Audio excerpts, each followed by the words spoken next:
Brillant, c'est un petit jeu pour 1 à 6 joueurs à partir de 8 ans pour des parties d'environ 20 minutes. Un petit jeu à cocher, tout simple, avec 2 dés et des petites feuilles comme celle-ci, avec des cases de couleurs qu'il va falloir remplir au mieux pour essayer de remporter la partie. Donc je vous explique rapidement comment ça marche, c'est assez simple. En tout début de partie, vous allez devoir inscrire dans votre petite grille ici des valeurs allant de 1 à 6. Pour les premières parties, on vous conseille d'écrire ces valeurs dans les cases avec une petite étoile en bas à droite. Donc, vous voyez que vous avez 6 cases avec des étoiles en bas à droite. Donc vous écrivez par exemple le 1 ici, le 2 ici, vous n'êtes pas obligé de faire dans l'ordre, hein, le 3 ici, le 5 ici, et le 4 ici, 1, 2, 3, 4, 5, il manque le 6 évidemment, hop, le 6. Ça c'est pour la première partie. Plus tard, vous pourrez écrire donc ces chiffres de 1 à 6 dans les cases de votre choix, mais il faudra nécessairement qu'elles soient dans des zones de couleurs différentes. Donc si vous écrivez une valeur dans la zone violette ici, vous ne pourrez pas en écrire une autre, il faudra écrire une autre valeur dans une autre zone de couleur. Vous choisirez 6 zones de couleurs différentes, et vous écrirez les chiffres de 1 à 6 dans ces zones. Ça c'est donc la mise en place, c'est tout simple, et ensuite on a 2 dés, chacun a donc une feuille comme celle-ci évidemment, un petit crayon, et le but du jeu, ça va être, je vous dis, de remplir cette grille en lançant les dés et en choisissant les bons emplacements pour les valeurs à inscrire. Le principe, c'est quoi? C'est que chaque couleur ici est reliée à une petite contrainte. Donc vous voyez, la zone bleue ici, elle a cette contrainte ici, un petit trait.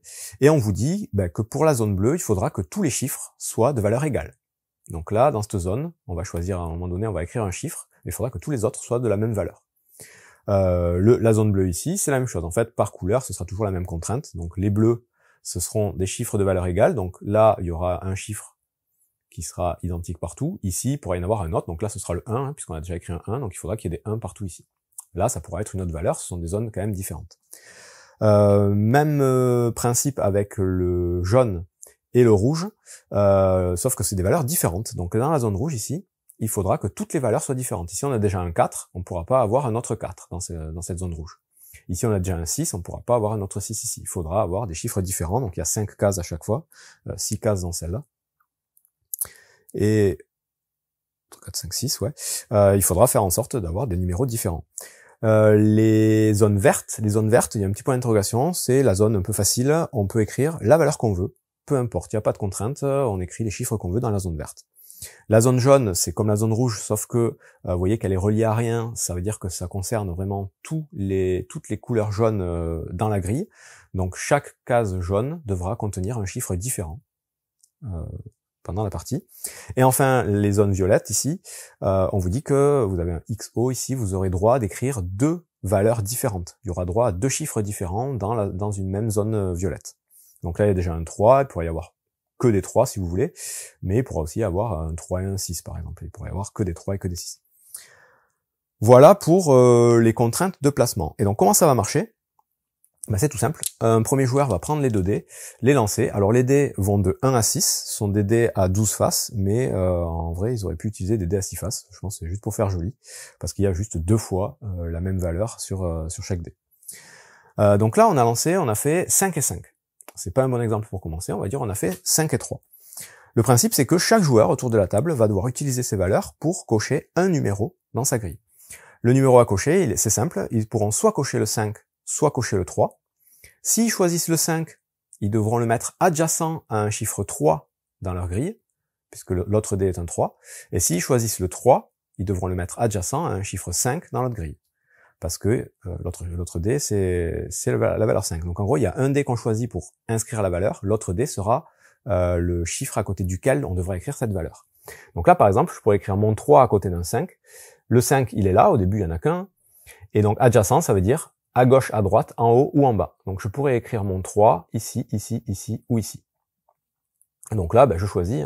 Le 3, je pourrais très bien commencer à l'écrire ici. Et évidemment, quand on écrit le chiffre dans une zone, il faut bien respecter la contrainte. Donc là, on vous dit, par exemple, dans la zone rouge, il fallait que tous les chiffres soient différents. J'avais déjà un 6, donc ça aurait pas pu être un autre 6, mais le 3, ça marche. Pour l'instant, tout va bien. Chacun va faire ça, et on n'est pas obligé de choisir évidemment les mêmes dés, et on n'est pas obligé d'inscrire les valeurs aux mêmes endroits, évidemment. Une fois qu'on a tous inscrit un numéro, on passe au joueur suivant, qui lance à nouveau les dés.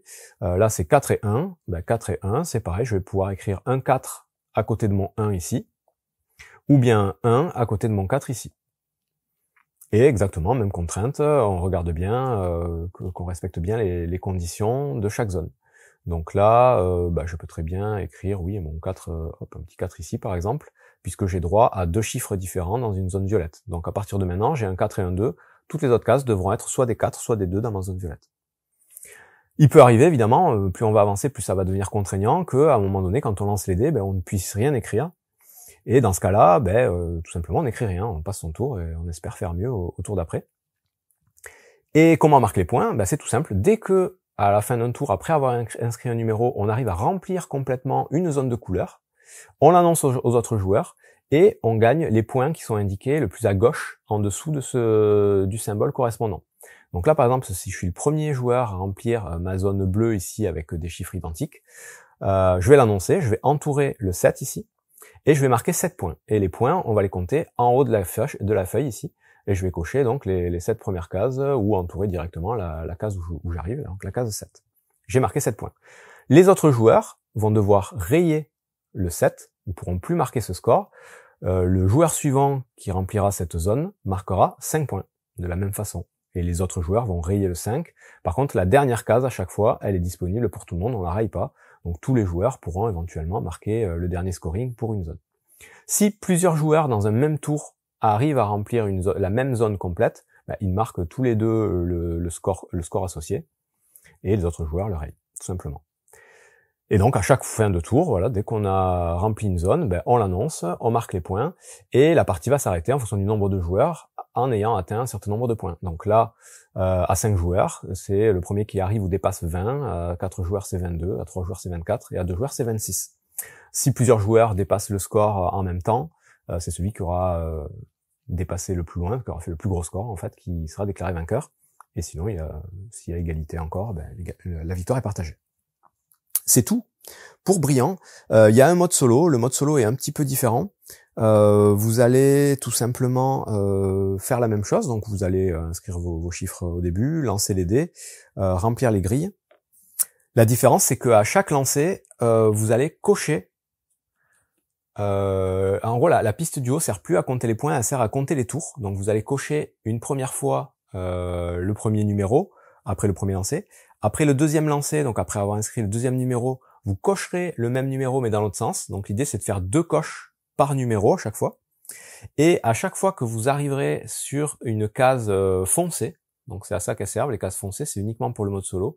À chaque fois que vous arriverez à finir de cocher une case foncée, vous devrez vous passer d'un scoring sur une des zones. Vous devrez rayer le premier scoring disponible sur une des zones de jeu. Et sinon, à chaque fois que vous remplissez une zone, vous entourez tout simplement le score correspondant de cette zone. Et à la fin de la partie, donc c'est à la fin de la partie, c'est quand vous arriverez au 22 ici. Donc en solo, on va jusqu'à 22 tours, donc 22 x 2 puisqu'on fait 2 coches par case. Donc on va jouer en tout 24 tours. On va jouer 44 tours, je dis n'importe quoi.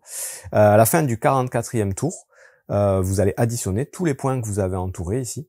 Et ça vous fera votre score. Donc le but c'est d'essayer de faire le meilleur score.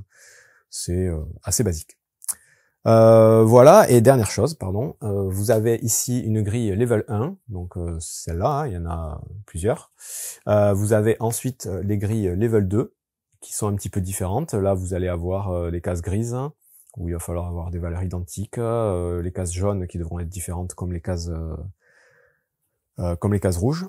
Vous avez le niveau 3, encore à peu près les mêmes choses, et le niveau 4 où il y a une nouvelle contrainte un peu différente où il va falloir écrire que des valeurs de 1 à 3 ou de 4 à 6 dans les zones oranges. Donc voilà, ça varie un petit peu les parties, ça change un petit peu le gameplay, et c'est plutôt pas mal. C'est tout pour Brillant, donc c'est un tout petit jeu de dés, assez simple, assez basique, pour ceux qui aiment les jeux comme Sixto, les jeux comme Quicks, ça fait tout à fait le job, ça marche bien, c'est sympathique, on a une pseudo-impression de contrôler un peu ce qu'on fait, même si ça reste quand même un gros jeu de hasard et un jeu de dés. Mais c'est sympa pour ceux qui aiment le genre. Bon jeu!